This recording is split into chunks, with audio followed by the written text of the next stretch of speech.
All right. As we have individuals joining us today, we are going to get started, but let's go ahead and commence with formalities first.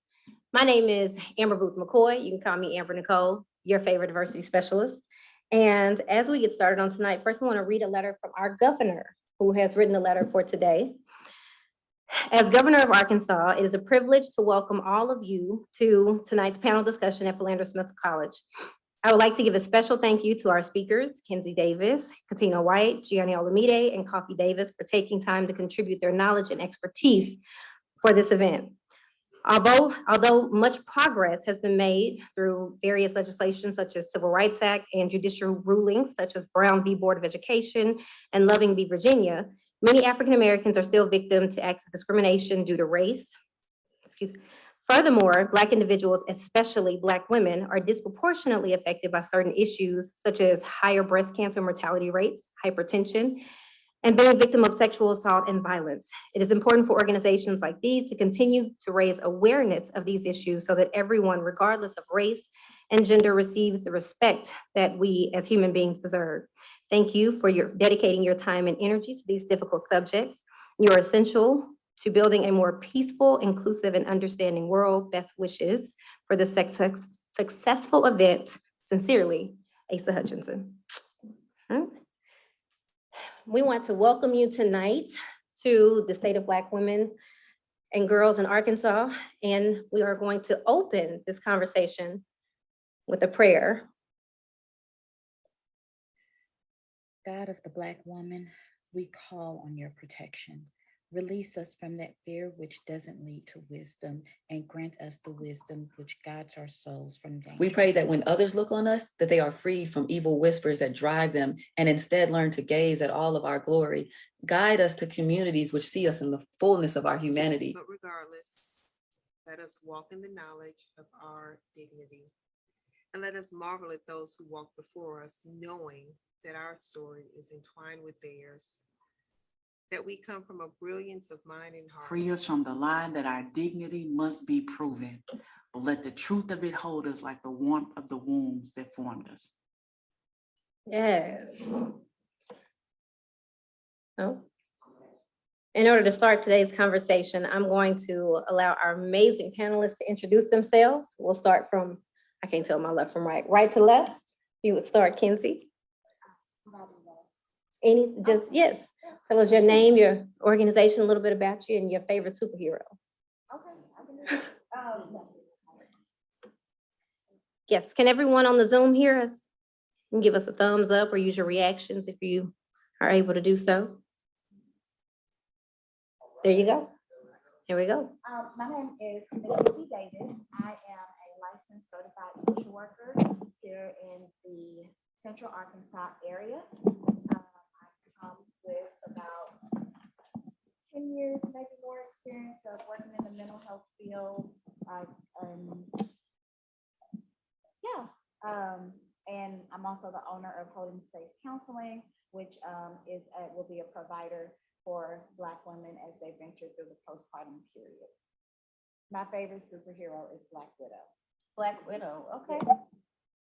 My name is Katina White. I am the educational coordinator for UAMS Pathways Academy.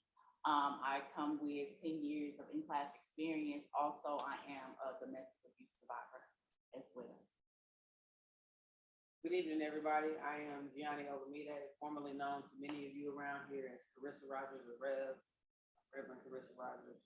Anyway, I am the founder and director of the Alternative Tribe, which is an organization that creates safe space and pathways for Black and Indigenous people of color to engage in our healing, growth, and development work that's specifically privy to our communities.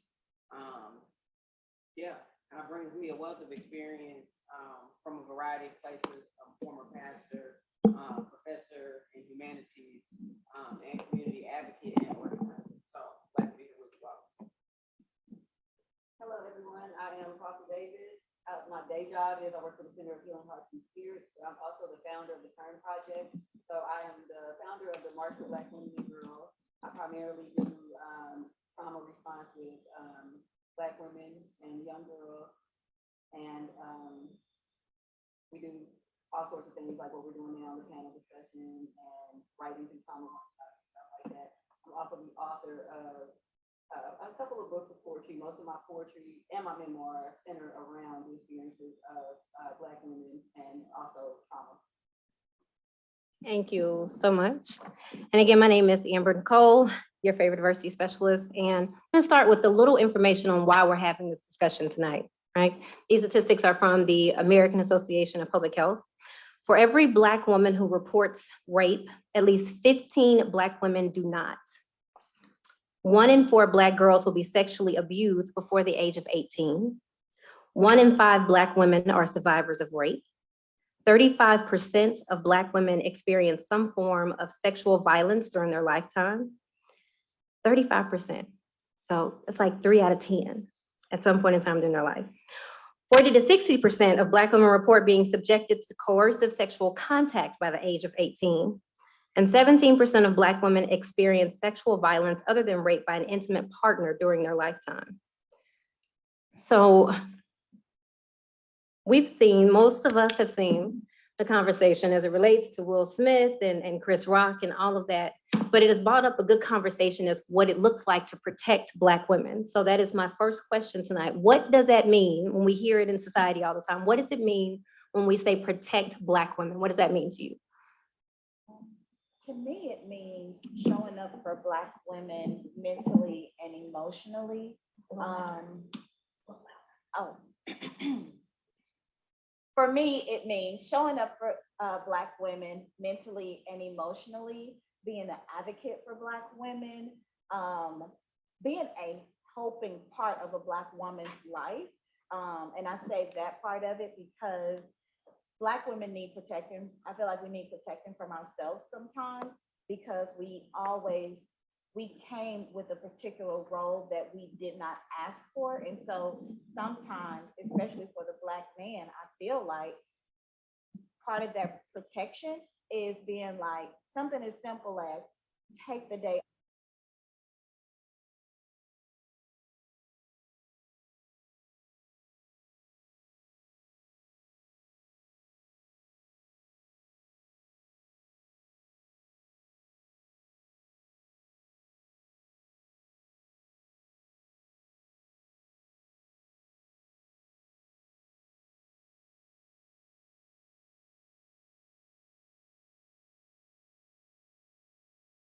As 5 years old, Black girls are viewed as having adult personalities. 5 years old. So to me, it starts getting rid of the double standards, challenging the beliefs that we have in our society about Black girls, period.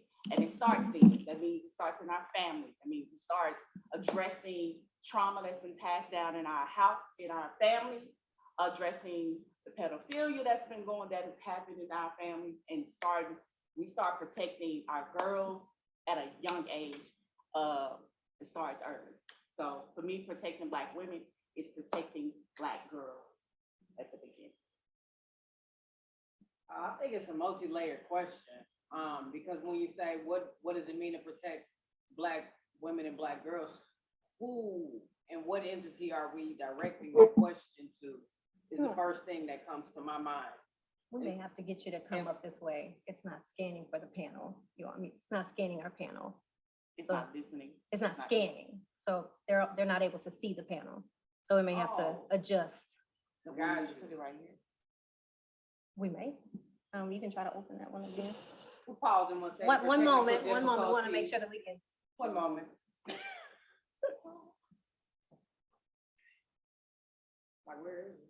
I think I already started to do it. Yeah. And you're also going to disconnect the speed because it sounds so like that screen is moving. One moment.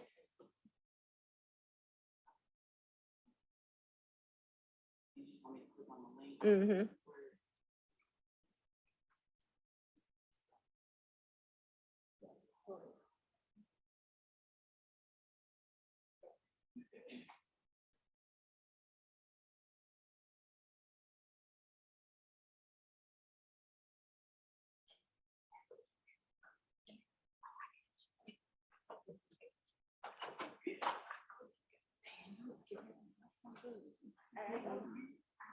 forget. Hold on to. Y'all do realize I went and had it. I've been talking for like over years, right? I didn't know if it was just like see it scan or if it wasn't scanning. Hey, Sarah.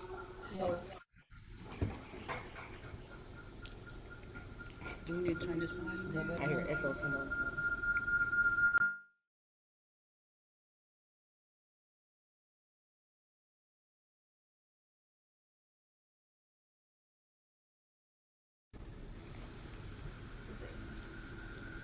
That was a And you sound on me.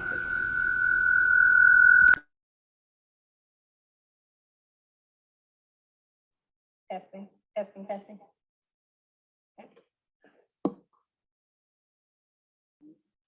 You still have to turn the camera on for that one.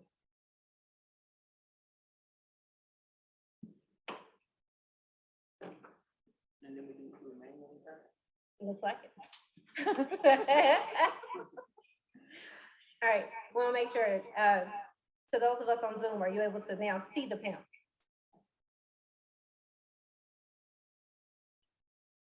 If we leave this one, and they Yes. Let's see. figure the echo. There. Okay. So for me, that's a multi-layered question. And I say that about who the question is directed towards. So if I were thinking about what it means to be protected,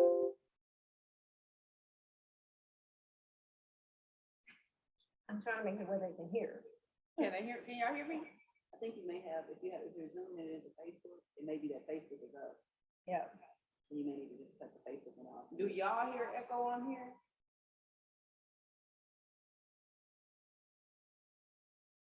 Okay, yeah, they hear echo too. So close the Facebook one and just do this. You have Facebook. up. Facebook one is closed. Yeah. So make. Huh? Log in on the Facebook. It's probably Or do we easiest. need to turn the volume up here, or on one of the, well, what is it picking up that's making it double?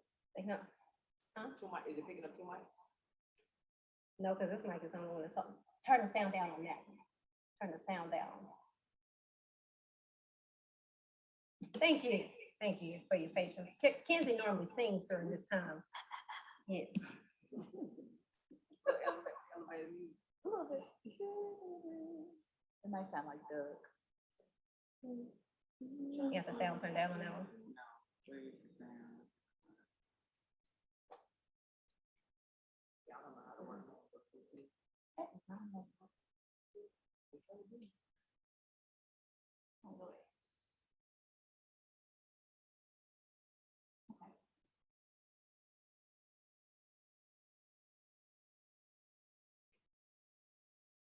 How about now? Sound is down. Are we still echoing?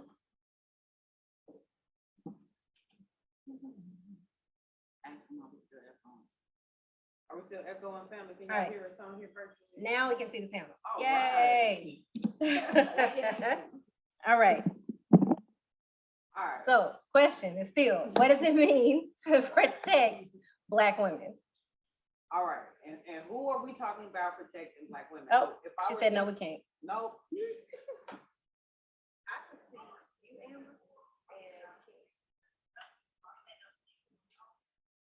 You gotta move. I gotta move.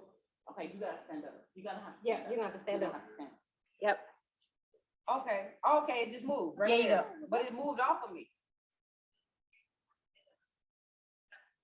So who's ever speaking has a stand? Yep. Because it didn't, it's on y'all. It's following me. Okay. Okay, so no matter what, it's following you. I wonder what it's on you. Because I'm going up in front of the mic. Oh, So you all may have to go in front of the mic. Okay. So, do I still have to stand up? Yeah. Yeah, it moves when the person's at the podium. Okay, all right. Well. Again, the question for me is who we're talking about. So if I were thinking about what it means to be protected by Black men, for me, the first thing would be to have Black men present in community with Black women in ways that they're able to protect and to do. Literal presence is in its own way, its own protection, and provision in ways of there being consideration and forethought and compassion given to Black women in that presence. If I were thinking about community, for me, that would also mean networks that made sure that Black women got what we needed in the absence of it being available for us institutionally. But institutionally, I think that would also look like equal and fair wages. It would look like equal access to power and to other things that patriarchy has prohibited women from being able to do. And so I think it is a multi-layered question, but ultimately it looks like a value of Black women being ascribed to all the many roles and hats and things that we carry and that we wear, as well as us insulating each other in ways that allow us to have certain layers of protection, even when the rest of the world does not give it to us.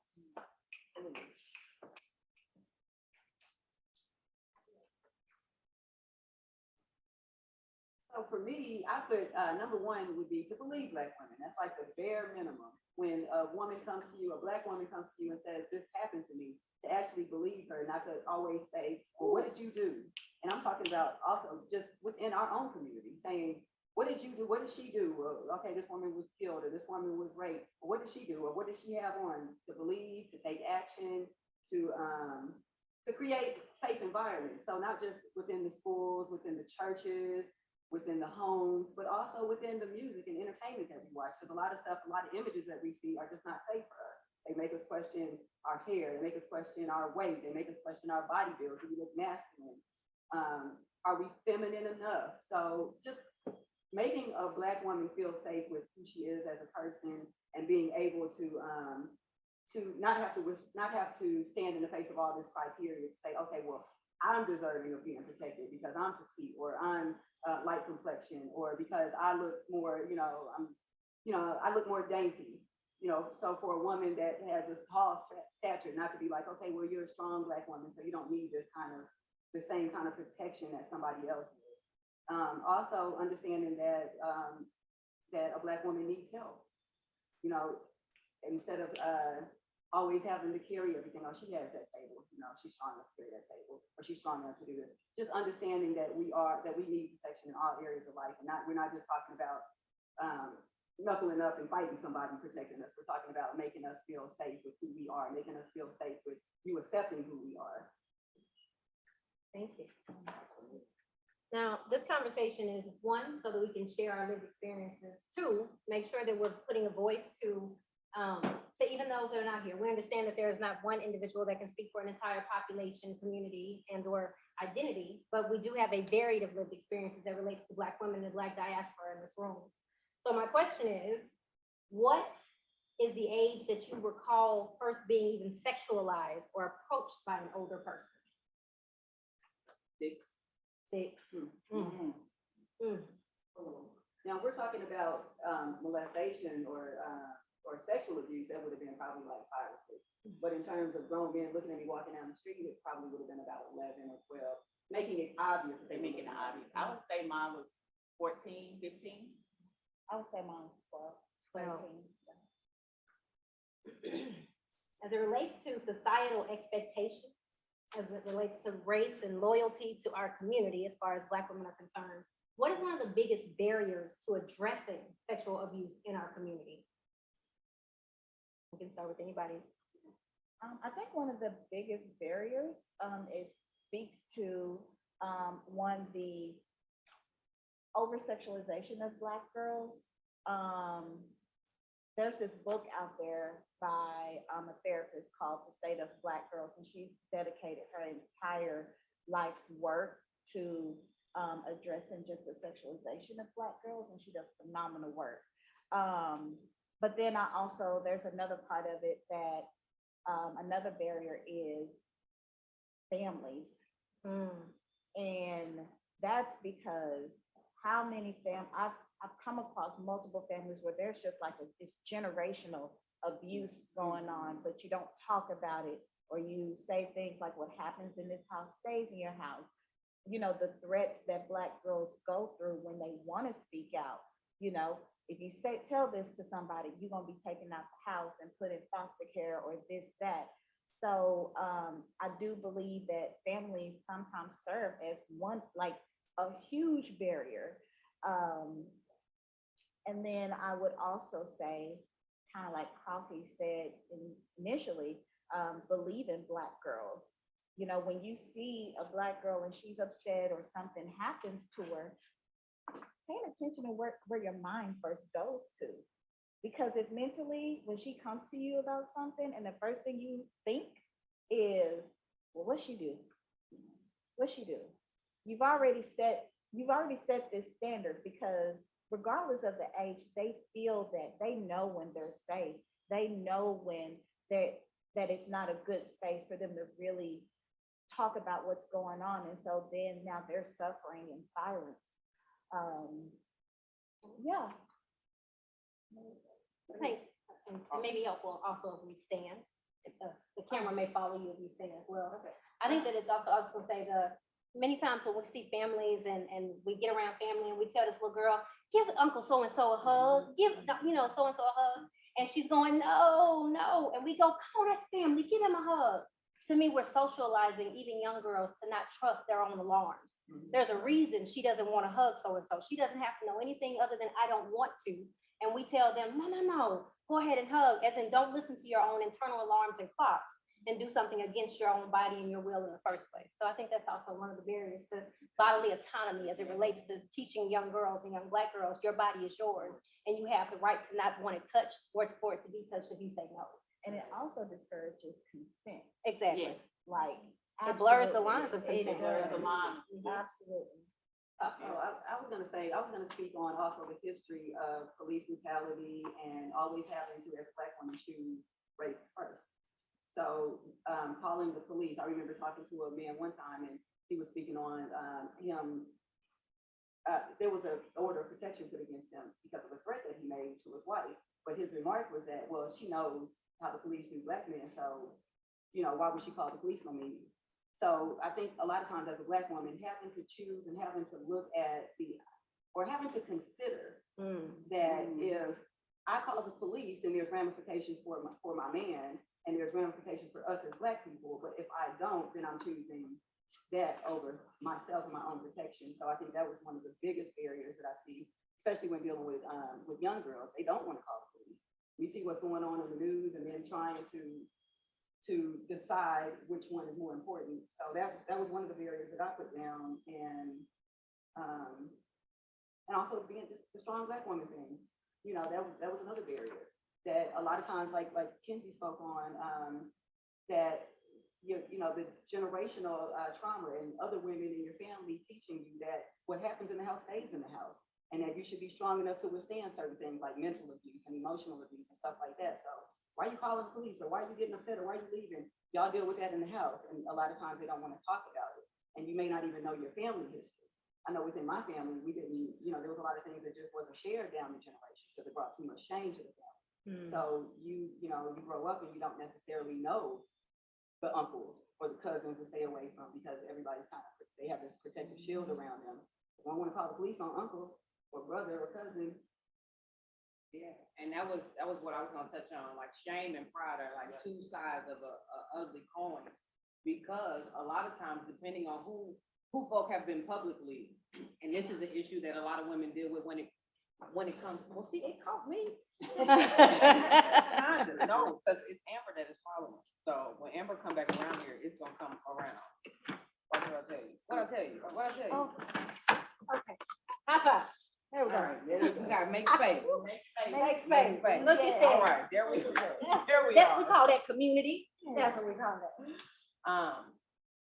But depending on folk who people have been in community, a lot of times people have public and private lives.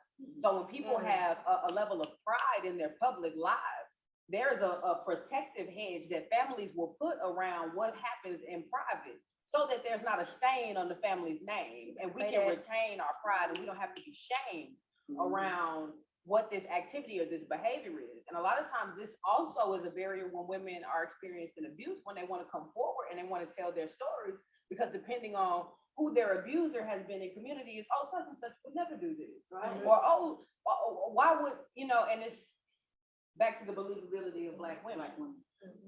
And so it would be a lot easier if we would find ways, for lack of better words, to take out our own trash. To be able to deal with our own problems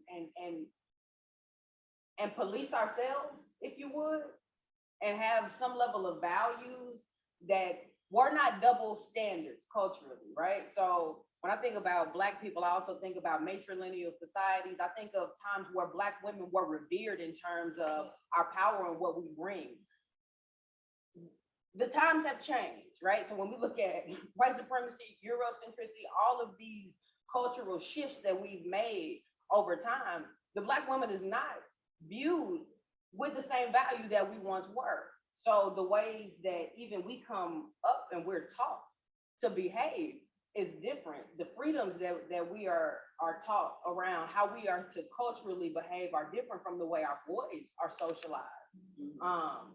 And there's certain things you, as a girl, you're groomed to do, all the way from taking care of folk to dressing and behaving a certain way because you don't want to be viewed a certain way. Not that our boys are taught that no matter how a woman is dressed, you respect her and her body and yeah, so many different things. But removing a double standard around how we socialize our children, as well as telling the truth. Like the truth will set us free, but not if we don't tell it. And so when it comes to our lived experiences, the more we tell our stories and remove those stigmas of shame that come with certain things, right? So once it's clear that this is behavior, this is offense, this is how it's handled, and you institute a line of discipline, if you will, self-discipline, then I think the way we move around certain behaviors will be different, but it requires us to behave differently in order to begin institutionalizing that amongst ourselves, without having to feel the need to go outside of community and bring folk in order to be able to address these kind of issues. Thank you much. Tonight we wanted to address not just sexual abuse, but also domestic abuse as well as it relates to Black women in the diaspora. So the National Coalition Against Domestic Violence states that 45.1% of Black women have experienced intimate partner physical violence, intimate partner sexual violence, and stalking in their lifetime.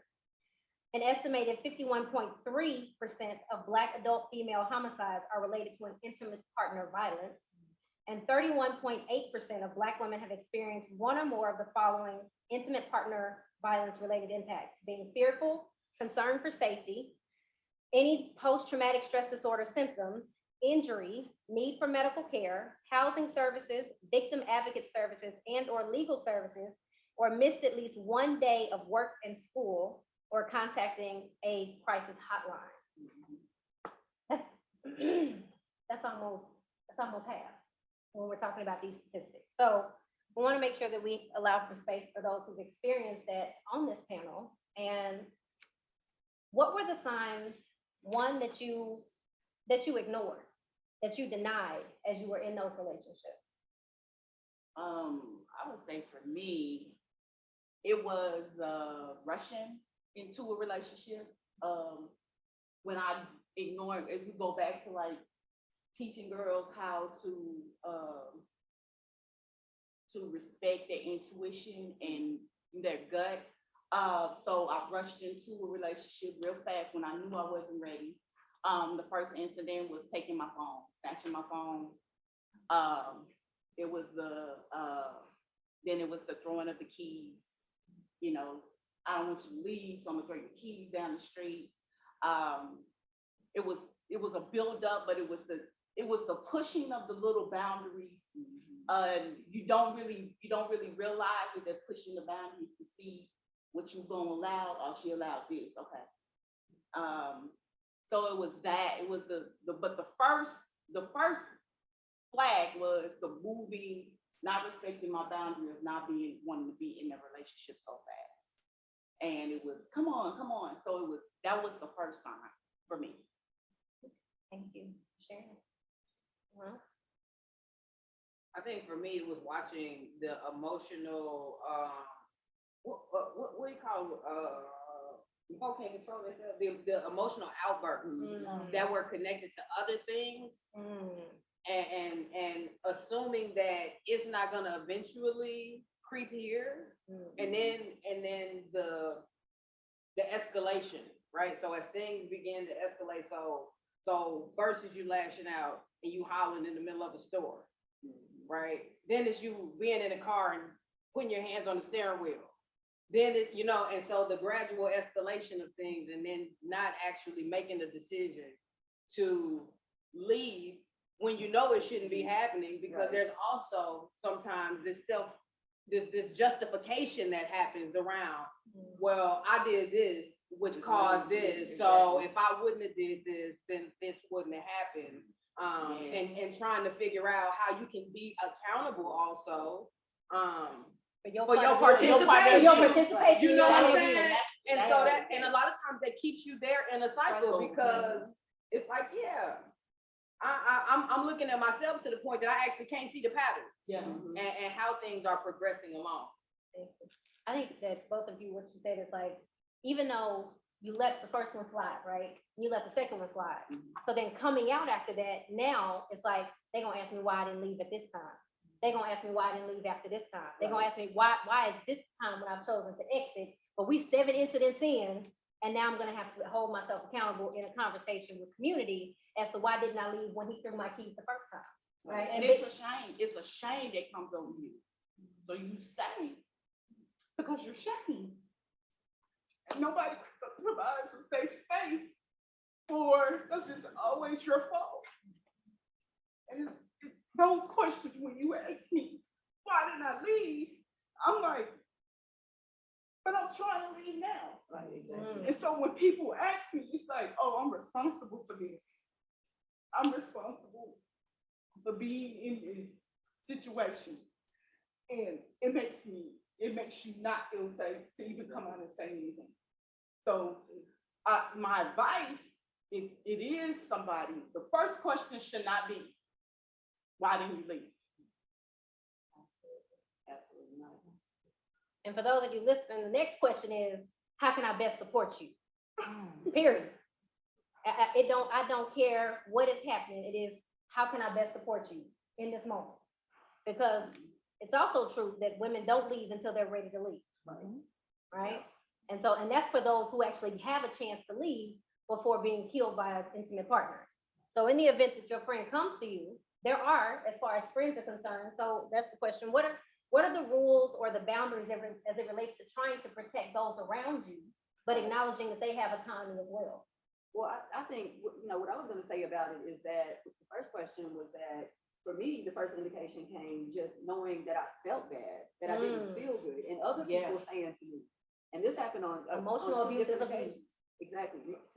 Other people saying to me that I notice your demeanor change when you're around, or I notice that you're sad. I'm generally a happy or, a smiling person. So to see someone that's normally, kind of happy and laughing and goofy and joking all the time, get around a specific person and all of a sudden you're looking sad. I didn't even realize I was looking sad, because a lot of times you don't even know what you're not educated on emotional abuse and mental abuse. So we know what sexual and physical abuse is, after a certain age, but those are the things in our community that we don't talk about. And those are the things that I would say I experienced at a young age with my first guy, and then at an older age. So just kind of, I guess, educating each other and letting each other know, like, if this is happening and this is happening, this is emotional abuse. Let's don't talk about that. Most of us grew up with trauma and saw emotional abuse as the norm. So how do you know now that this is unacceptable? This is not something I should be feeling like, that I shouldn't, be around a person that loves me and feel like I'm hurting, or feel like just altogether just feel bad. So I think for me, I didn't realize it was an abusive relationship to the end. And then you go back and you look at all the signs, and you're like, oh my God, everything, they check all the boxes. And then you're like, wow, this is what I just went through. So. Kenzie, being our resident mental health therapist on the panel, can you assist us in understanding what emotional abuse looks like? Because many of us have shared, that we didn't realize it was happening at the time. So what are those things that we should look for in those relationships? So I think that sometimes, honestly, for me, I think it's difficult to identify it based on how you were raised. So, like, for me, I grew up just like seeing domestic violence. And just seeing how people talk to each other. And so, like, if that's all you see, then okay, this is what love looks like. This is how I know he cares. It sounds very cliche, but it really is still true that sometimes some of those first indicators you really do miss, and it's based off the emotional abuse that you saw your mom or your sister or that you yourself went through. Like if you find yourself, like if you know that you're a confident person and you like, especially when you're able to go into the relationship knowing yourself, but then all of a sudden you're having negative thoughts, that is a big red flag for me because it's coming out of nowhere. If you're unable to see it in yourself, which a lot of us is not, pay attention to how your friends are talking to you, how they're responding to you, because they know, because they've been there. If you got some good friends and a good, strong tribe, they've been with you. So they know those signs. They can see what you can't see within yourself. And that's really important. But I really feel like, I think that sometimes with emotional abuse, I don't know why we don't talk about it as much, because there's a lot of research out there, just like how that affects the mental health for women and people in general. My guess, honestly, I don't know. I will have to look into that more as to why we don't talk about it. I don't been have told that not to. information. That's also a strong possibility there. But yeah. I think And the shame, It is the it's shame. a lot of shame that's involved in it. And it's probably a lot more. I think it's also important to acknowledge that the same clocks that we talked about, that little girl not wanting to hug, you know what I mean? Like that Right. family member, that for me, emotional abuse is as simple as if I think it's emotional abuse, then it's emotional. You know what I'm saying? Like if there's any way in me or anything that creates fear. If I am afraid of my family or friends being around this person for fear of how they may act, right? But you know what I mean? Like there may be confrontation. To me, that's a red flag. If I'm afraid to bring my mate or my partner around my family because something may set that person off, and then it's gonna let other people know. To me, that lets me know that there's a problem in that relationship. You know what I'm saying? Yeah. Yep. Exactly. If my movements or my conversation is being limited by the fact that there is fear between someone, it's like finding out. Like it's a lot of fronts that we talked about. You know what I'm saying? Like being a certain way in public. But if I'm afraid that somebody's gonna find out the way this person talks to me or the way this person yells at me, so I begin to isolate. I don't show up at places. I begin to, you know what I'm saying, question myself, and I allow people around in small spurts, or I stop inviting my mate into spaces, then that's a red flag.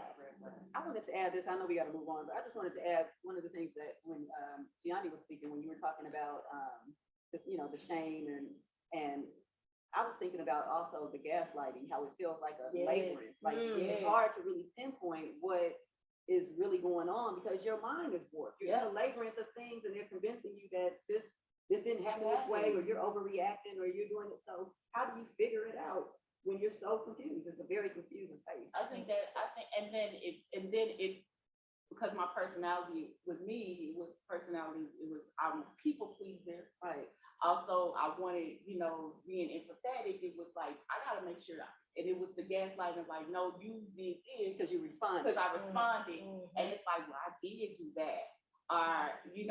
It's that part that you don't, and it keeps you in this whole cycle of you defending yourself, and then they pull you back in, and then you go off, and then you defend yourself, and it's just this whole cycle, but definitely that, because you feel like I'm a good person. I feel like I'm doing what I'm supposed to do. And it's just a whole cycle of like making sure I'm doing the right thing. Right. And then it was, mine was a level of,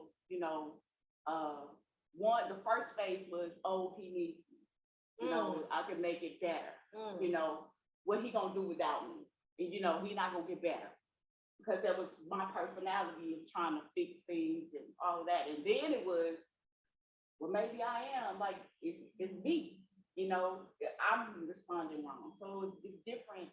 It was different layers and levels for me as it progressed. I think we're about to get ready to talk about resources and such. I also want to, like, music is my love language. That's what I say anyway. And I think, do y'all remember that Beyonce song, Girl? You like it, y'all, tell you been dying, need someone to talk to. Girl, see, okay, I can't sing, but y'all know what song I'm talking about. It was the pitch. It was the pitch. My bad. I'm happy that the chorus came in. You know what I'm saying? But in that song, to me, it's even a socialization when she says, you know what I'm saying? I love my man. He needs me. You know what I'm saying? Like that. I can't leave because the girls are saying, girl, like something is going on with you. Something is wrong. And she's like, I love my man. I don't think y'all understand. You know what I'm saying? Like, even listening to our music tells us to ignore ourselves. Yeah. You know? It's like they ride Let or me die. let me cater to, like, we died. It's the ride or die. Like a you TikTok. gotta ride. Every time I ride, I die. Well, I'm riding to why I got that. It's just stuff like what? It's that personality. It's that thing that's being pushed. Like you ride. We No, love we that can't just diet. ride and a ride. We ain't Like, why riding we got diet. the diet? Yeah, for sure not. But that's Y'all all. know a good umbrella word, strong. Ooh, Yeah. Y'all Strong. are designed to be, well, y'all have been designed in this society to be strong. and, And We ain't using that. and I think that the thing, the confusion. So here's the double-edged sword of that. Black women are strong, they are, but we're not strong because we want to be. right? We're strong because we have to be. We tired Like of that hardening that has come along with being able to ignore ourselves, pushing through the like being resilient. the resilient, like all of those things, the things that go into us being strong. But I tell you, one of the most powerful things I found as a Black woman is being soft. It's finding strength in femininity. You know what I'm saying? Like when I asked my 16-year-old son, how would you describe your mother? And I was a single mom for 11 years, and I waited for, he would say intelligent, creative. And he said all these things. And I'm sitting here like on the edge of my seat waiting for strong, like, listen here. Like that's how I felt. And he didn't use that. And I remember thinking, it's okay. It's okay that he didn't say strong. But I know that I've purposefully shown my son when I cry. I've purposefully shown him that I'm human, that I have emotion, and that I'm not gonna just hide from him. You know what I mean? Like, so like even in that, listening to my 16-year-old describe me and not use strong, there was still some dissonance there. And then I found strength in being okay with the fact that he used all these other amazing words to describe me. So,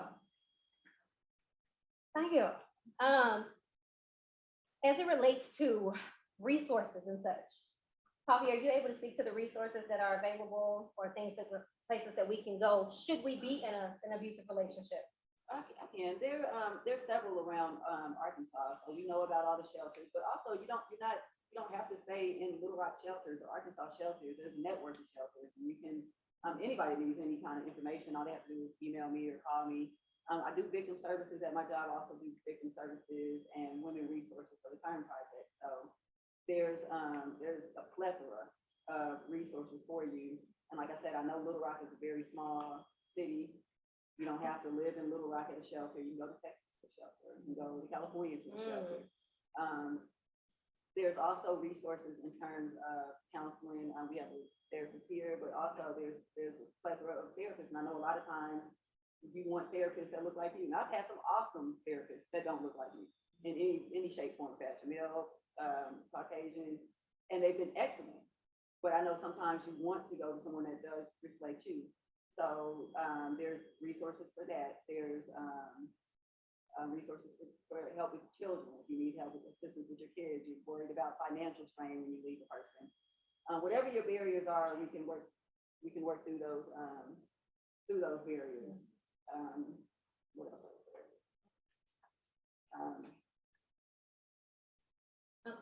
Okay, to tag on to that, Gianni, are you able to speak to maybe how the wealth disparity of Black women has affected us even being able to access those resources? Oh, yeah. Now, what I will say is Black women are on the rise in terms of our educational attainment. Entrepreneurship, And the numbers absolutely. of us that are breaking into getting a degree, starting our own businesses.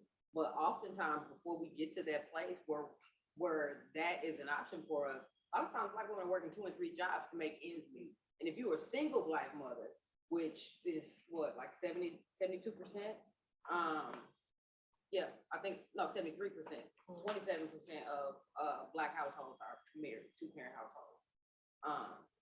Then automatically you are dependent on yourself for everything. So if you get into a relationship where you have an entanglement of your resources that are already scarce, then a lot of times the ability to be able to leave, it takes a substantial amount of time longer, because not only do you got to leave, but you got to make it look like you're not preparing yourself for that, right? So everything got to look the way it's always looked. So if you've been robbing Peter to pay Paul and you already been $2 short, it's even harder to keep putting $2 aside to make sure you got a stash to be able to run when it's time. And that is the literal reality of a lot of women who are in unfortunate situations, who are trying to figure out how to get out. And people who are advocates and who work with women and do women's services will tell you about these type of savings plans and the ways that they have to strategically put together plans for escaping without alerting their partner. And so victim services organizations and other organizations that can help you shorten that time period, by all means, once you done made your mind up that you are not going to stay in that situation, find what resources are available to you, because majority of the time they also are required to help keep you safe once you seek them out. Yeah. And so, yeah. So long story short, don't stay, Black girl. Don't stay. Don't stay. Yes. Even if you Go- ain't got no coin. And you ain't, if you got $0 and 0 cents, you gotta check it in the savings, but the way it's set up, listen here, you still go, all right? I want to tag on that if I can. We also need to build our tribes back up to where the woman who doesn't have money actually has people to go to, because I know that that's one of the hardest things, is that there's really literally no support. So if you leave that person, are you gonna have your family to lean on? Are you gonna have that friend support to where you feel comfortable with leaving, or you have this network, this underground railroad of women that will take you in, or men, that'll take you in and shelter you or support you, just be somebody they can call in the middle of the night. 'Cause I know a lot of times now they're like, well, I don't mess with females, or I don't talk to other women, and we got to build that back up, because that's where our support is going to come from. I believe it's like you're 7 times more likely to be murdered if you go back, and a lot of women are going back. Last year, well, between 2020 and 2021, the murders of Black women and girls increased by 40%, and we surpassed that number last year. Yeah. So it's very, very dangerous. It's a very dangerous situation, because most of those happen because the woman left home. She decided to leave. And so when we're looking at numbers that's staggering like that, and then we are having the mentality of, well, I'm not fooling with other women, we have to, because our life depends on it. Yeah. And a lot of that has to come from, I think with that, we have to create those safe spaces for women to come. The part of the shame, if I go to that space, I don't want to feel that shame. That means I'm most likely going to go back. I'm just blessed. I feel like I was blessed with a support system, right, that didn't shame me or shun me. They just need to go work. Yeah, like they just need to go. So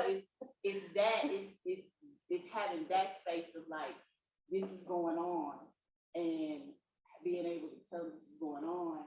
And then if I did go back, I'm still here. You want to come? Come. If you're ashamed, they're not gonna leave, they're gonna go back. It's creating that space, and we have to create that space for all women, so they They don't have to go back, or they don't feel like they have to go back. So I get it, it's my sissy, so I get it. Listen, so we also want to make sure that we move towards healing as well, right? And healing is a multifaceted situation that looks different. So I'm gonna give everybody on the panel to answer, what does healing look like for you?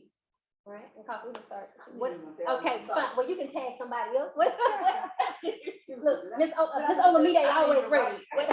No, that one ain't even on the paper, you know what I'm saying? Like, that's how, listen here. I know, right? That's making me feel bad. I need a little more. Well, I did write it down. Okay. Well, I was thinking of healing in terms of just the community of girls healing, not just me specifically healing. because for me specifically, healing means just getting back into touch with who I am, who I was prior to that, and doing those things that bring me peace, like meditation and yoga, and all those kind of things, exercising, and being around women. I wanted to be around feminine energy. But as a community, doing things like Gianni has like Girl Talk, where she opens these spaces up for girls to because it's a lot of hurt in the community. And we just keep walking past it and acting like we don't know. You know, I think back to when I was 16, 17, I feel like somebody should have knew. You know, for those that know anything about my story, I was homeless as a teenager, a late teenager, not at 16, but I feel like coming to school and the way I was looking and the way, I mean, not just my clothes was kind of, you know, real extra revealing, you know, probably noted there probably wasn't a guidance there for me, but also just being able to recognize the signs of depression, you know, a child walking around depressed.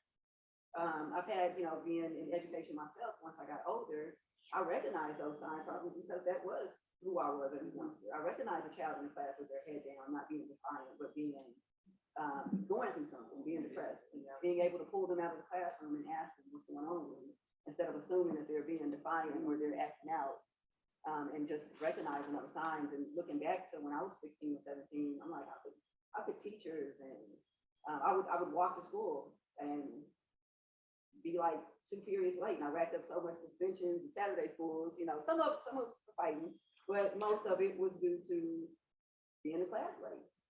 So maybe I was late because I was catching 2 buses from West Oakland to Emeryville,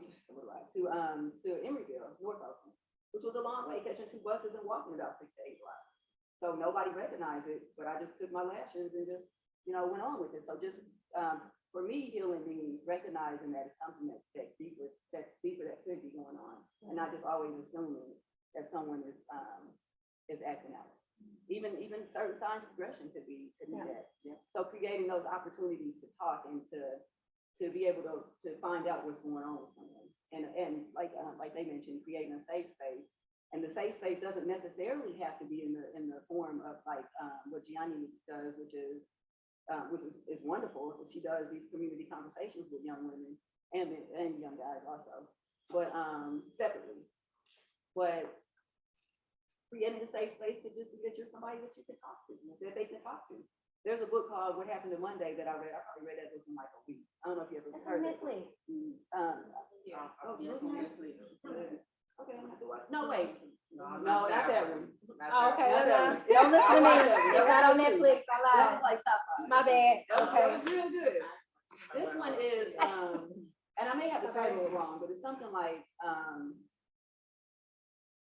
Monday Isn't Coming. That's the name of it. Monday Isn't Coming. Yeah, it's not on Netflix. So Monday was a 13-year-old girl that disappeared from school that year. And the only person that noticed was her best friend. And her best friend kept telling her own parents, they were like, oh, Monday's probably at home. She's probably sick. She didn't show up on the first day of school.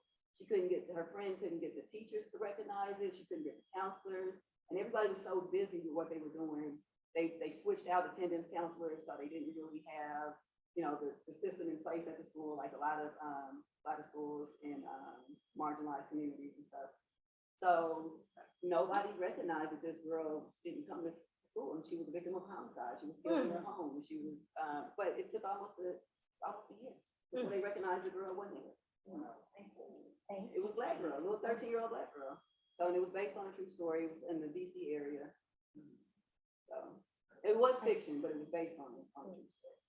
So, you know, creating the space where people recognize that, and creating the space where if a young girl comes to you and says something like this, that you take her serious. Yeah. No, you're good. That's what we're here for. Yeah, that's it. We are here. We here to cover our shit. Right.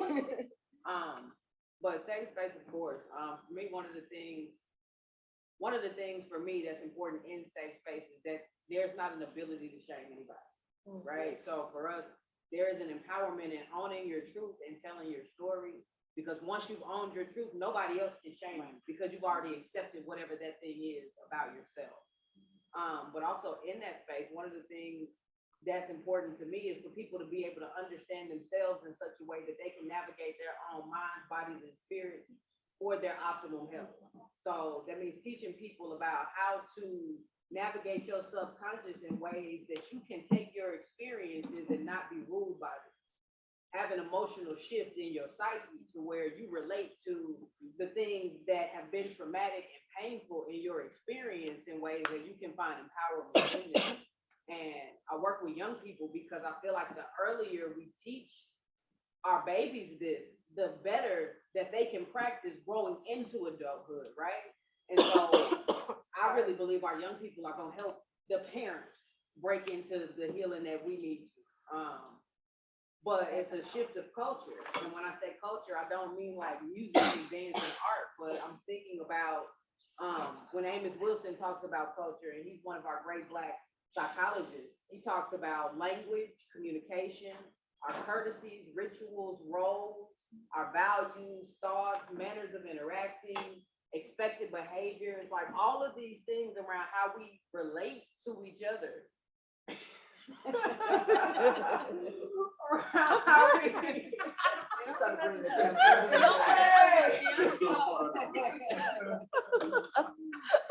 Thank you. It follows you all. I am so sorry. You was in the hallway. Around how we relate to each other. And if we relate to ourselves in different ways, and we actually learn how to do that on an individual level, as we come together in these safe spaces, we will be a better safe haven for each other because we now understand the internal processes for us all to be able to get there. And what I know personally is once you have a breakthrough and you get to a different place mentally and emotionally, it's nothing else that makes you okay with going back. Everything about you changes. And so for me, it's helping people have that experience because once you get there, it's like, oh yeah, hell no, I feel the drop, I feel the shift. And now I need to govern myself in such a way that's gonna help me stay at my optimal and my healthiest, where I know I'm operating in the best version of myself. So. What was the question again? What does healing look like for you? Okay. I'm sorry.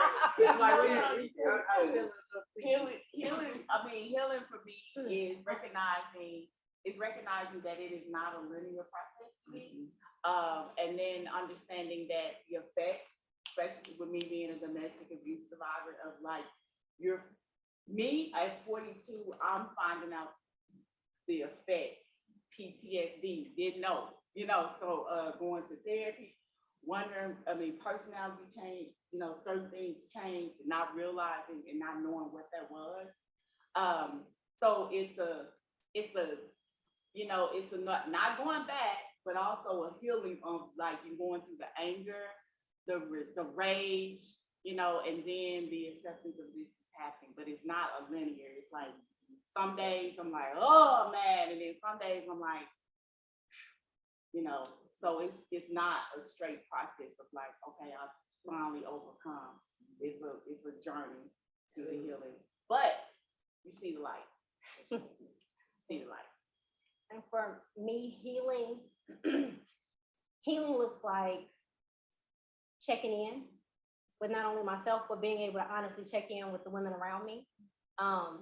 Healing for me means that I'm genuinely searching for the message in the mess.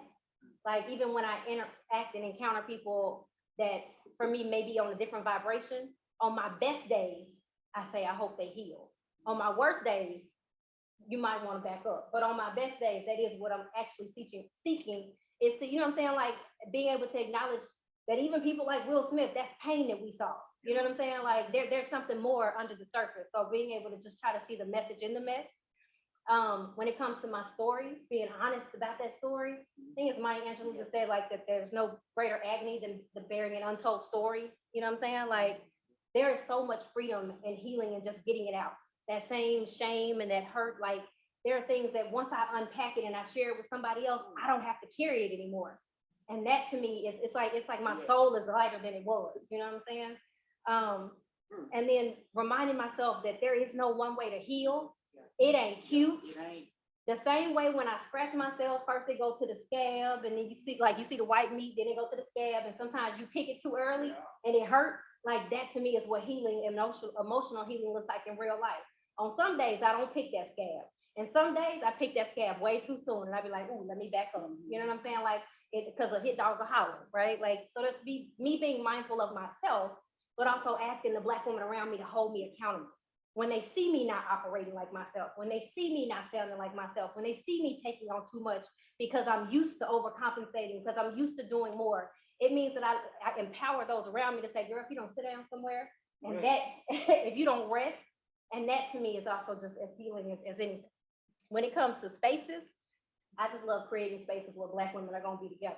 Like, to me, it is a focusing inwards towards community, because that is a place where, for me, I have not experienced a bunch of hurts as it relates to Black sisterhood. Like, have there been missteps? Hell yeah. And I played my part in most of them. You know what I'm saying? So like, as it relates to just encountering genuine Black women, that has been a place of most certainly healing for me. So trying to just engage in those spaces more often, that's what I try on any day that I can do. For me, what healing looks like for me, and just coming from a space as a human in this space versus a therapist in this space, I say that out loud as a reminder for myself. Not y'all, it's me. It me. I remember the first time I stepped in my therapist's office. It's a story. Just follow with me. I remember the first day I stepped into my therapist's office. It was the day after my mentor was murdered by her husband. And I went into that office and I sat down, and then I just fell apart. But as soon as I fell apart, I picked up everything and then just put it back. Because, and my therapist was like, what's going on? You gotta know my therapist. She's something. I can't, yeah. But she was like, wait a minute, what is this all about? Like, cry. She called me out on it. And I was like, I can't be vulnerable. Yeah. I'm in therapy saying I can't be vulnerable, y'all. Let that settle in. And like, I have to keep it together because I am a social worker. I didn't even identify myself as a human being at that time. I was just my profession because that made sense. And so we did a lot of work. And so That'd be hard. it's trash. I tell people, I'm a whole therapist out here, but if somebody asks me about therapy, I'm like, it's so ghetto. It's so. But you get good outcomes, but it's ghetto. And so fast forward to last year, and Amber, Tina, and they all know, but last year was probably the worst years of my life. I lost my stepmother. I lost my ability to give birth to children. I lost my best friend, and I lost my daddy, which was my stepfather, all in less than a year. So what healing looked like for me is that I did not shut down. I reached out to my tribe, like I allowed my tribe to carry me. And that was so healing because it wasn't easy, but I realized a part of that process was I realized like, they got me. I can trust them. I can trust people with some of the darkest days of my life. And it was not pretty. I owe them all quite a few drinks. But for me, that was my healing process. And it looked so different than what I thought it was going to look like. Because if you ask me, I just thought, I must be done with therapy. It's going to be popping, schmopping. Nothing bad is ever going to happen to me. I was very humble last year, but to be able to acknowledge like, I cannot do this by myself. I need my people. That was such a healing experience for me. And then I think about just for communities, for Black girls healing. I think, honestly, we need more groups like Gianni provides. I think we need more spaces like what Akisi provides through Ambitious Girls. That's creating those safe spaces. And like healing spaces, Amber does. Yes, and the healing space. Oh, healing space. She says she likes to provide safe spaces for Black women. She has done that successfully. And she's done such a wonderful job with it. And it's most of the time it's I just cry and cry and cry. That's okay. I know it's And we don't, okay. and we don't apologize. And for we it. don't We do apologize not for it. apologize for it. Which has been so interesting. It's been very instrumental in my ability to continue to build on trusting other women and trusting other people, because I suffered from the superwoman since, like, that superhero complex that Black women have. And it got to the point where I was like, oh, this is some BS. So then me and my partner created a workshop on Let me add more work on top of my work. well, because it was really for me. It was for me. But just to really break that down as into terms with, like, because it came from a space of, okay, I carry this cape, but I don't need to carry it all the time because it's so draining. So how can I just, like, hang it up for a little while? Not get rid of it because it's a protective factor for Black women, but how can I just hang it up and allow myself to be cared for in those moments? And so, yeah. Okay. I forgot to answer. Go ahead. Like space. I do, one thing that I think I'm aware with creating that safe space is allowing myself to be vulnerable in front of people.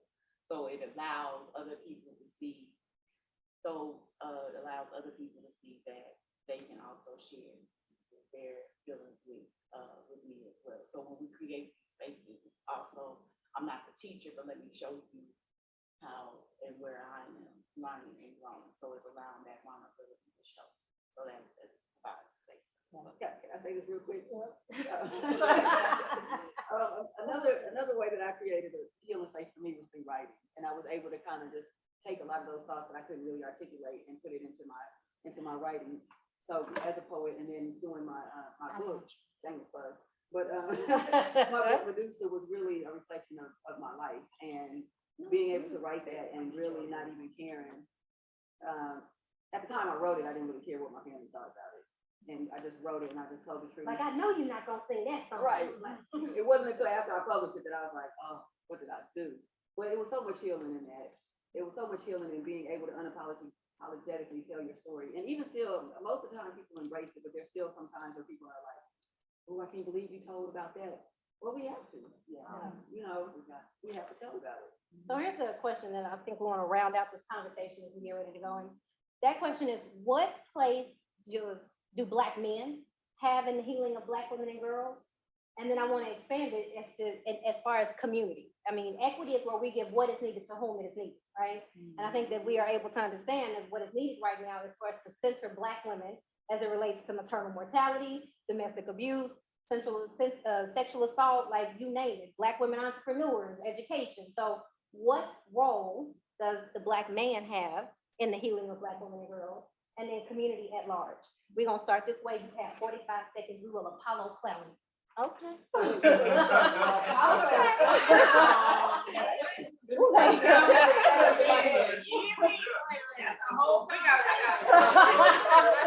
You get a minute 30. You get a minute. Let me practice in my head real quick. I want to make sure that we have time for our quick, like our. That's your panel. That's your question. Okay, so the role that Black men have as far as the community for protecting women, Yeah, what role they have in the healing? in the healing What role do they process, have in the healing? letting her be human. That's it. Okay. No, seriously, and it's really because there are often, like, when you allow the Black woman or the Black girl to just be a human being, it allows them space to take care of their needs, to go to the therapy they need to do. They need to confront those demons, to confront that shame. Brene Brown is really my stepmama in my head. And one thing that I've carried from her in the 10 plus years I've been doing therapy is that shame, it You thrives. ain't but 12. Okay, you out here. Yes. Wait, don't correct. It don't. This is mine. Oh gosh, that's a beautiful thing.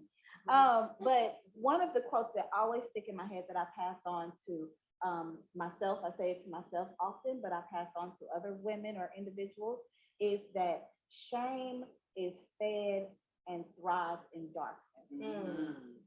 Whereas when we talk about it, when we put it out there, when we own it, when we find safe spaces to where we can address our shame, then it has no place in our lives.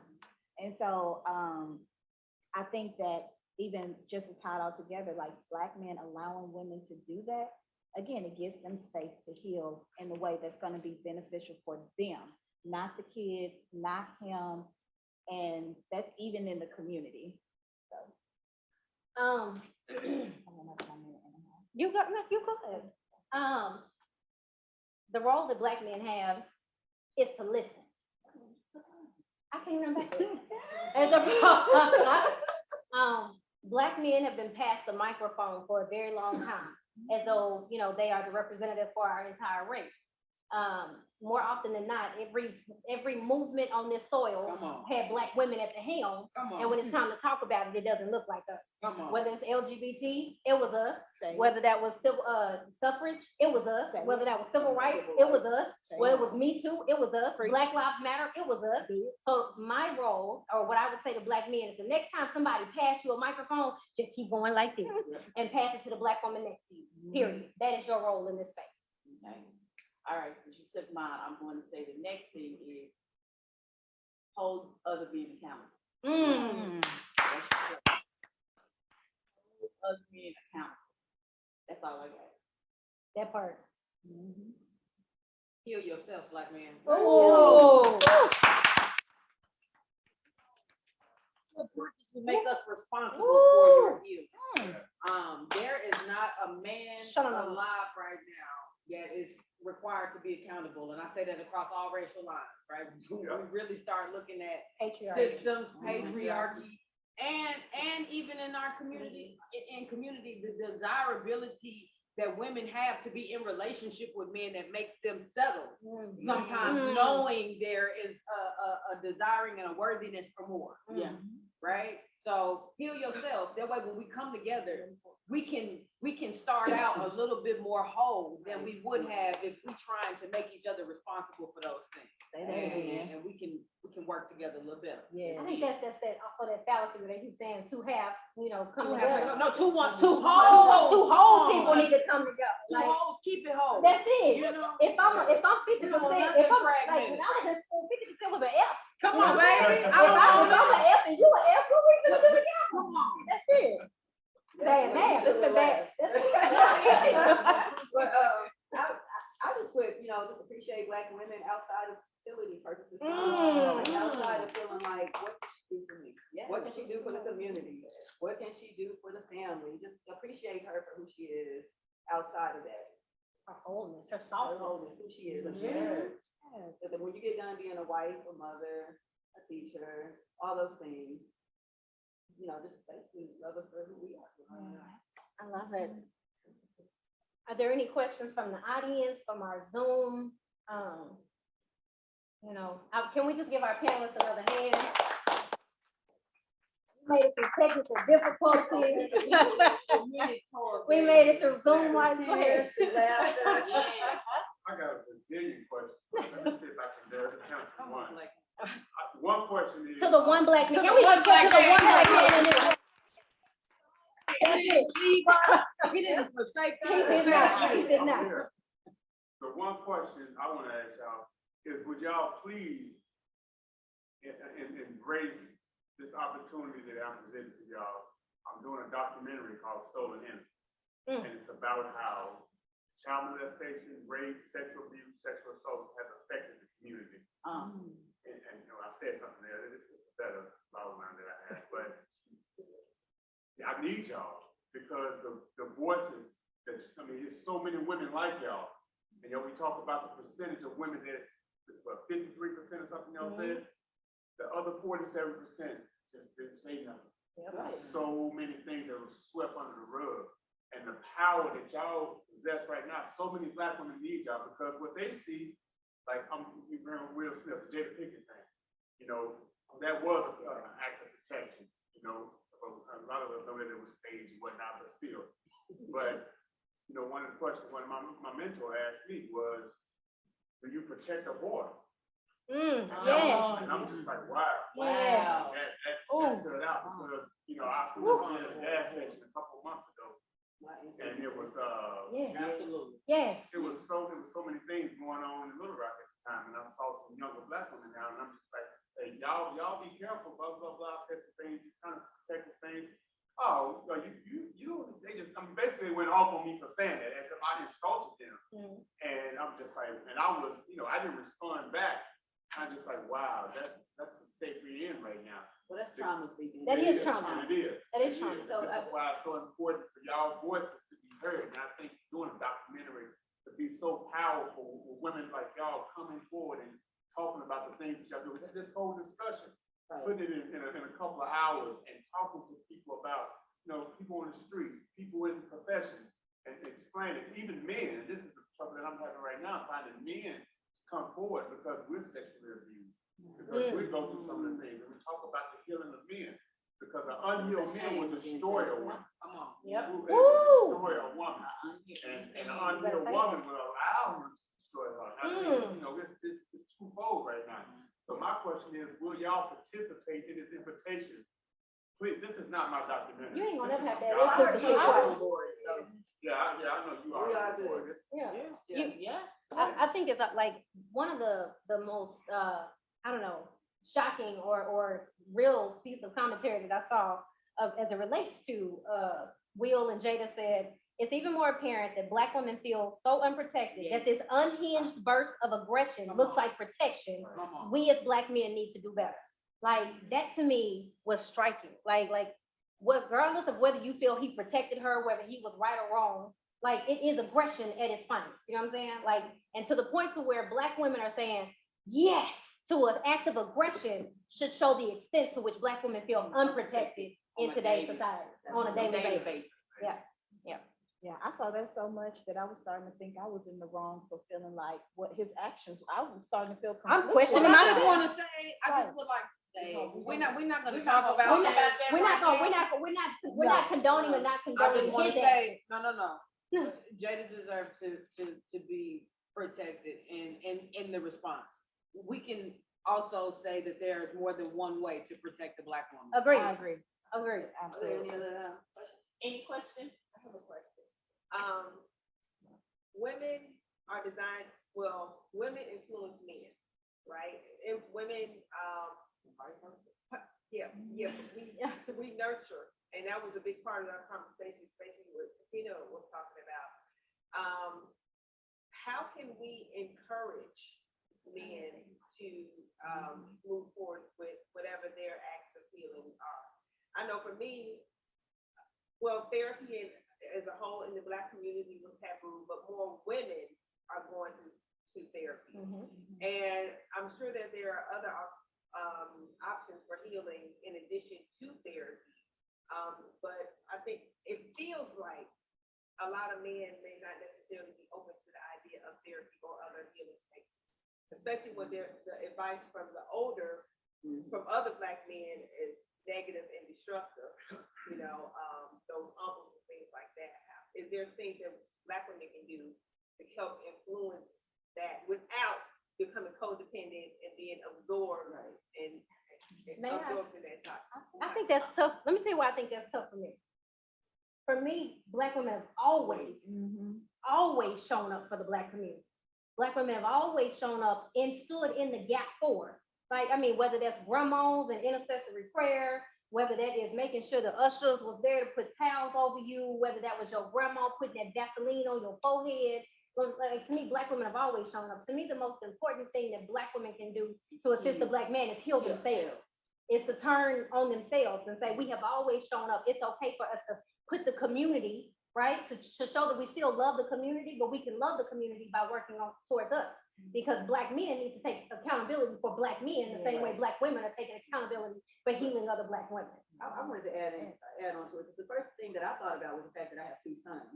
And I was thinking how the way that I deal with them as a Black woman growing up is very impactful for them. And I know that I hear a lot of older men tell me that their relationship with their mother was fractured. And so just making sure with myself, and I didn't do it all perfectly all the time, but just trying to make sure that I'm raising as whole of human beings as I can and allowing them Teach them consent.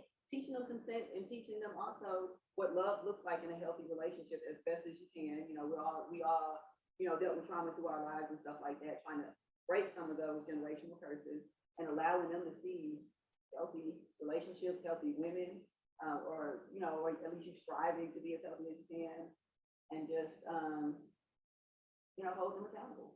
Not coddling. I think one of the things that Amber was speaking on, it made me think about just coddling and how often in the Black community we have made certain things okay because he's okay.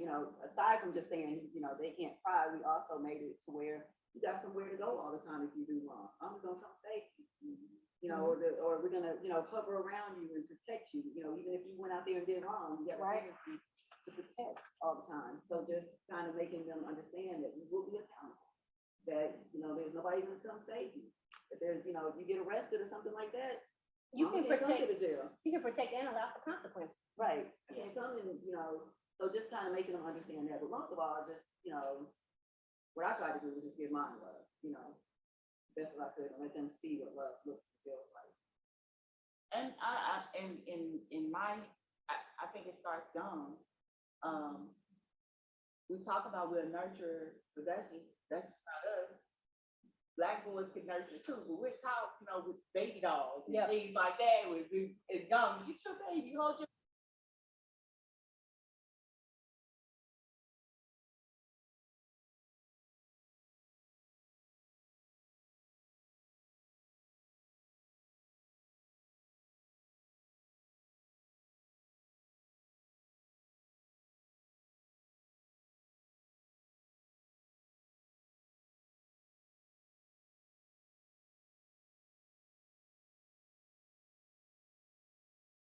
As far as but you're gonna have to do your own work, sweetie. And that's she always says this. What's the statement that those that they'll rise to the expectation or People something will like rise that? to what's People will rise to the expected expectation. I can't do your work. That's not my job. So my job is to support you in working on yourself. And I think just even from a therapist, because just from this perspective on this side of it, we know that men are less likely to seek out therapy and go about that. I think partly it's because they don't see enough therapists that look like they do, especially in the Black community. I believe I can probably count with both of my hands, and it's probably just 2 fingers, how many Black male therapists there are in the state of Arkansas right now. And they all they're all here. They're here in the central Arkansas area. And that's not booked. And they're booked and they're busy. And so I say that part of that process is having more people that look like the Black man in spaces that are safe for them. I personally do not, and I'm very open to change this thought, but it's mine right now. I have a hard time with the idea that it's the Black woman's job to heal the Black man, because who's healing me? Why do I have to be responsible for healing myself and the Black man? That's not fair to me. And so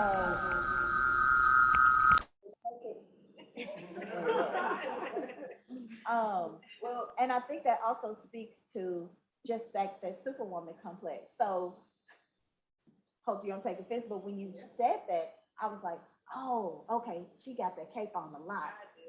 She rocked her cape is bedazzled. Take it off, Black woman. Take it, because it's too much for you to carry. I always go back to the idea, there was an Essence article that came out some years ago that was women, they raise their daughters and they love their sons. And I really believe that, because as a Black woman, I was raised that education comes first. Then there's always have to be able to take care of yourself, because you can't depend on anybody else to take care of you. And to my detriment, I struggle with vulnerability and allowing people to take care of me. Whereas the Black men, when they grow up, they are taught to, because they're loved in a way. So they don't know what consequences are. The Black woman, we are so worried, rightfully so, that our sons and our Black boys will be killed, that we just coddle them. And we teach them that they're invincible in the world and they don't have to do anything. They don't have to be held accountable. And that is why the cycle continues. Yeah. That's why Black men, like, they do stuff and then they're surprised when they get a consequence. And so I think that the responsibility is not on us. I think it's on the Black man. For the community as a whole. I do think that, but what I do think. Coffee said, I was saying what Coffee said, as the mother of 2 Black sons and having been a single mother for 11 years, there were times where I needed to let my son see that it's okay that I'm crying. You know, sometimes you deal with grown men like, my mama did this and she worked in the fields and she did it. She shouldn't have had to. That's it. She worked 9 jobs and still cooked. And all I can say is she shouldn't have had to. Like, I'm so sorry for your mother. I hope she heals. Like, you know what I'm saying? Like, we can be responsible by not perpetuating those things. 2, I told my son, like, there would be times when my son wanted to lay on me and I'd be like, I need you to get out of mommy's bubble. So I taught him early what autonomy looks like and how you need to respect my space when I ask for it. So I think that there are things that we can do as we raise our sons to make sure that 1, we don't raise Jody, you know what I'm saying? But 2, that we show that we talk about Jody as an archetype, but that's real. You know what I'm saying? Like, that he's not growing up looking for a mother, because we can fall into the habits if we are not healed. Like this young man said, if we're not healed, we can fall into the habits of trying to heal and what my friends and I call build-a-bear, you know what I'm saying, Negroes. We trying to build, you know what I'm saying, like we trying to put all these things into them and pour into them without pouring into ourselves at our own detriment. So as the mother of sons, I think it's important for me to make sure that they understand who I am as a whole person, not just as a mama, like as a woman, as a businesswoman, and letting them see all facets of me, but also that same vulnerability that comes along with all of those parts of me. I just wanted to say, when Mackenzie was talking, one of the things that makes me think about one is how Black mothers are the first teachers, and we are the first nurturers of Black men. But as a safe space, one of the things I have heard most often from Black men is that Black women have to make it safe for them to be able to address their stuff, right? So once they engage in their work, not to be throwing it in their face or to weaponize the internal work that they are moving through as they process their own trauma and bring it to light and bring it to bear. But also, when they make the conscious decision that they're not gonna do their work and they have no interest in it, that we are okay divesting from those situations. It make me think about Chirac. I don't know if y'all have seen the movie, but it was, I don't know, I can't remember if it was the gang violence they was trying to get to slow down. It was something they was trying to get to slow down, but the women came together and they made a pact. They said, we going home and can't nobody get none, okay? They went on strike. They went on strike. They said, you gotta put the clank down, but it's only gonna work if all of us do it. That's it. Okay? So I can't. They can't go to this house. And then he come to you and you like, okay, I'm ready. You know what I'm saying? And so there was a communal self-discipline that was instituted in order to produce a common end. And we gotta be okay sitting down together and having those conversations. Yeah. Black women gotta be okay having those conversations and saying we are gonna be in solidarity with each other in these ways, and this is what it's gonna require. And our Black men also need to be having those same types of conversations, because the other thing that is so blatantly apparent to me is that by Black women being the leader of 73% of our households, it's the lack of balance that's killing us in our families, right? Like, we need both energies present in order to be able to produce the wholeness that we're talking about, right? And when we talk about our boys being loved by their mothers, they're supposed to, because their fathers are supposed to teach them how to be men. In the same way that our girls are supposed to experience that love from a man. That way, when she meet him in the street, you know what I'm saying? She got an expectation that she ain't getting love bombed and she confused about why he didn't turn into somebody else 9 months later. And so, I love y'all. yeah. I was like, this is obviously part 1, you know what I'm saying? We want to make sure that we honor everyone's time, and especially since our actual entity kicked us out. Like, so we want to thank you all for coming to this conversation. We want to thank our panelists again for being amazing. Let's give it up for them one more time. Continue to check out the T.U.R.N project. Yes. You are welcome. Hey, support Black women by donating to these organizations. There's the Cash App right over here. There are resources on the table. I said what I said about support. Additionally, April 9th, the March for Black Women and Girls. Don't meet us there, beat us there. You want to support Black women? At Arkansas Baptist. Arkansas Baptist, April the 9th, 10 a.m. Yes. More Black women believe Black women. There's an abundance of resources here and candy. So if you need resources or if you know anybody that